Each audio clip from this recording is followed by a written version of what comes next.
What's good, boys? Just some boring analysis here of round 2 of the online match between these two guys. Stay tuned to the end of the video. I chucked in something kind of funny. Doug is going to 3-bet here with a 10-9 offsuit, which is about a 20% play, and Daniel is going to flat, which is a pure flat. So far, so good by both of these dudes. I input a third pot c-bet sizing for Doug, and he can use this hand about 40% of the time, 10-9 suited about half the time. So in total, betting hands like this about half the time. Dnegs with his 20% stab sizing can bet this hand 50% of the time roughly. Doesn't do it. Doug can bet low frequency for third pot here with 10-9.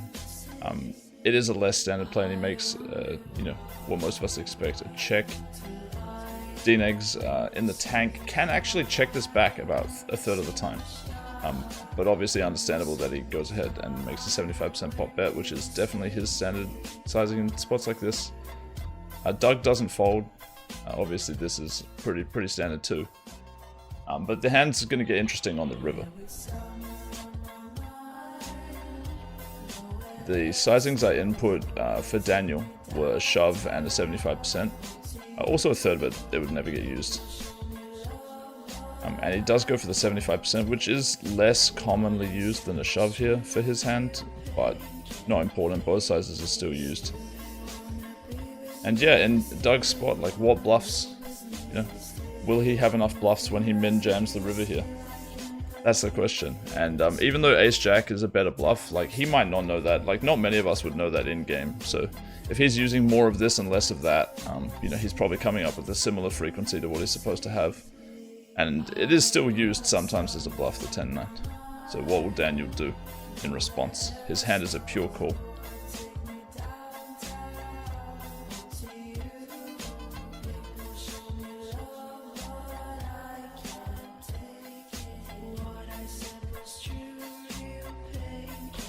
Calls with Queen 9. It is good. The 2-pair. Doug Polk took the 9-10 and turned it into a suicide bluff. We got an interesting 4-bet pot. It's going to go down here. Daniel with the Ace-Queen, doming Doug this time.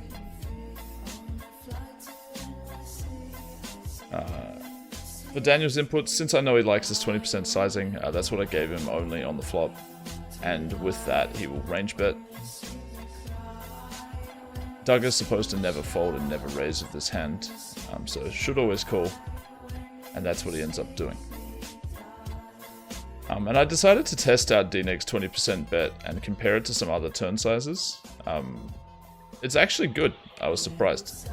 It's a preferred sizing over like 25% and 33%. So he's going to go ahead and barrel this, and it's almost always a barrel value. Yeah, and again, Doug's kind of handcuffed here. He's supposed to just always call. Nothing he can really do.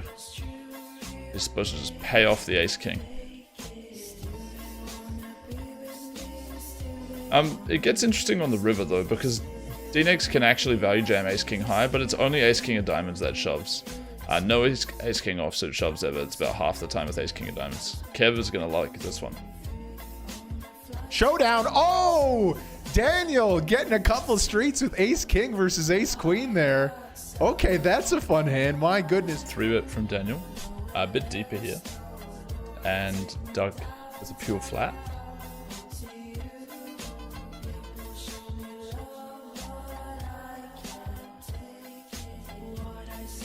Daniel betting this hand always with his 20% sizing and betting about 80% of his range in total. Doug not really raising much at all with his range. This hand does have a low frequency raise. He doesn't do it this time. Goes for the peel, and now Daniel kind of makes a mistake. This hand never uses his 20% sizing on the turn. Some weaker queens, like, you know, queen without an onboard kicker playing, do take this sizing, but this hand always bets 75% pot. Since that's the other sizing he tends to use here. And Doug actually can raise against this sizing reasonably often with this hand, but he doesn't do it this time. And Daniel should never have this hand on the river, but he has other similar hands like Queen 9-8, 7-6, etc. And they're all pure checks, so I imagine this hand would be a pure check too. And now it looks like Doug not betting here is kind of a weak play when check 2. But actually it's a completely fine and good play. I was a little bit surprised to see this. The only king jacks that are betting are king jack offsuit with jack of spades. So yeah, pure check back from Doug. So outside of Dnegs making the mistake with turn sizing, well played by both.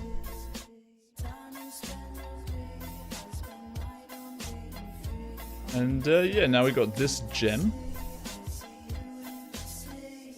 3-bet from Daniel with the king foul. I think it's about a 20% or something. Doug again with the pure flat pre. Daniel 20%ing. Pretty much range on this board actually. So yeah, 20%ing here with the king 4. So far so good. Doug peeling pure on the flop. So standard stuff until we see the deuce of hearts.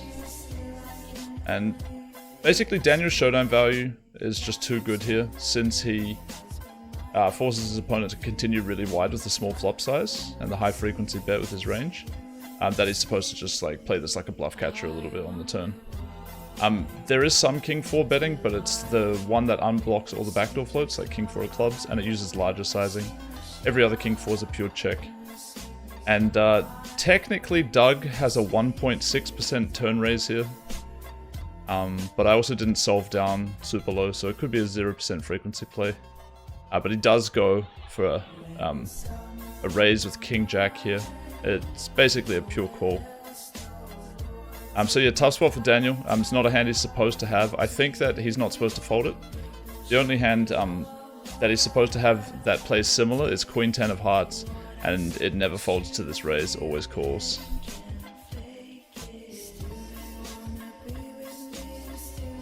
So yeah, I think the mistake from Daniel is similar to the other pot, basically using this turn sizing when it's just not a thing.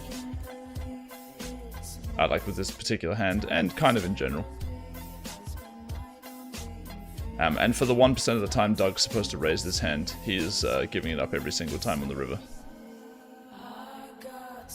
But yeah, very strange turn play by both.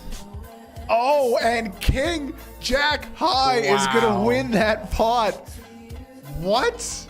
King jack high scoops a 40k pot.